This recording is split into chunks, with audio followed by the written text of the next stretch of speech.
Pretty cool. Okay, welcome expert investors. I got my friend Kenny here on the line, Mr. Ken Beckendam from King Homes and LegalSecondSuites.com, right? Yep, that's me. Okay. We're just discussing this little project and looking at garden suite potential. So this garden suite potential, as we all know, is the newest trend in adding extra suites to residential properties. So, you know, a lot of the framework is still being put into place in places like Hamilton. Kitchener are now allowing applications. Barrie is also. St. Catharines is a little bit behind, but we know it's coming also. So when we're plotting garden suites out like this in a backyard, Kenny, what are some of the things, you know, we have to be aware of? Is parking a concern?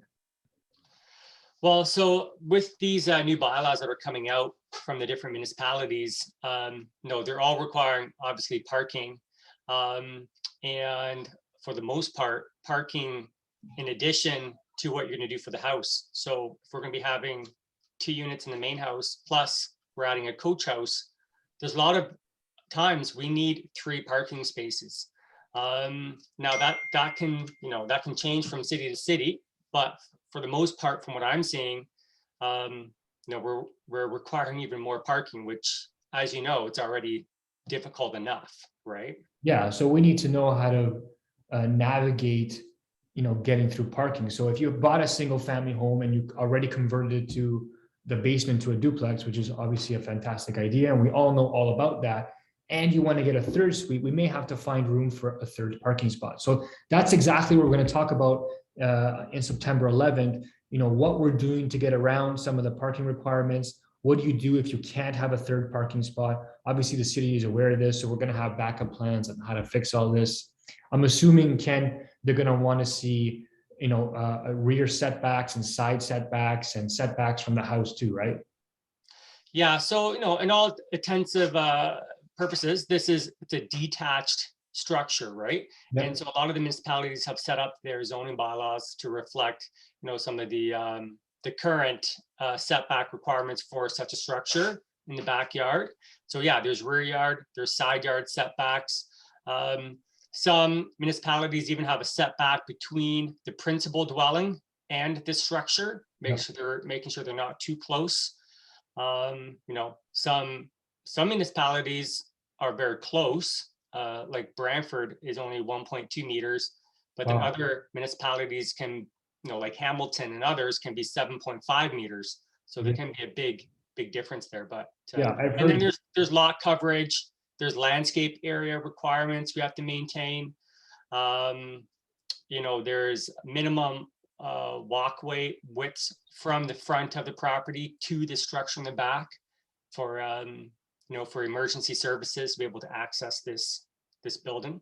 Yeah, so that's why I wanted to bring you on, Ken, because, you know, you're up to date on all these requirements and stuff, and I want to give the listeners or the viewers, whatever you want to call the friendly folks who are going to sign up to see the presentation masterclass in live, I want to give them a step-by-step formula, you know, and I know we all know that things are sort of changing as they go, and even a place like Hamilton is sort of figuring it out as they go here, but I want you to catch this trend early, right? So we can get ahead of some of the properties that are selling now with big lots, and that gives me a little segue to jump to this. You can see my screen, Ken? Yep. Yeah, so this is one of my properties. Oh, let me see there. This is one of my properties here, and we're doing an application to convert the basement to a 2nd suite, but look at the size of that lot. Now, based on the requirements we've seen so far in Hamilton, we know this lot's going to work, but I'm very curious to see like what the setbacks are going to be, and what corner it's going to go in, you know, how the walkway is going to have to look like. So these deeper lots are becoming a premium in Hamilton. So if as investors, if we know exactly which ones to target, and we can pull out our measuring tape and do some basic measurements ahead of time, and we have the information that everybody else does not, it gives us a clear advantage when we're out there shopping for properties. So Kenny, big surprise, you're going to be working on this one too. A 3rd suite. Now, just for conversation's sake, just to leave people with a little bit of value here, am I mistaken if I say that the minimum like lot size requirements is about 5,000 square feet in Hamilton? No, there's no minimum lot area requirement in Hamilton for these units. So basically Hamilton came out with their new bylaw about mid-June, and they got rid of minimum lot area and minimum unit size by requirements. So, but there are maximum size. When we're talking about a coach house or a detached dwelling unit is what they're calling it in Hamilton. No, there is a maximum size, which we can't exceed. We have our setback requirements.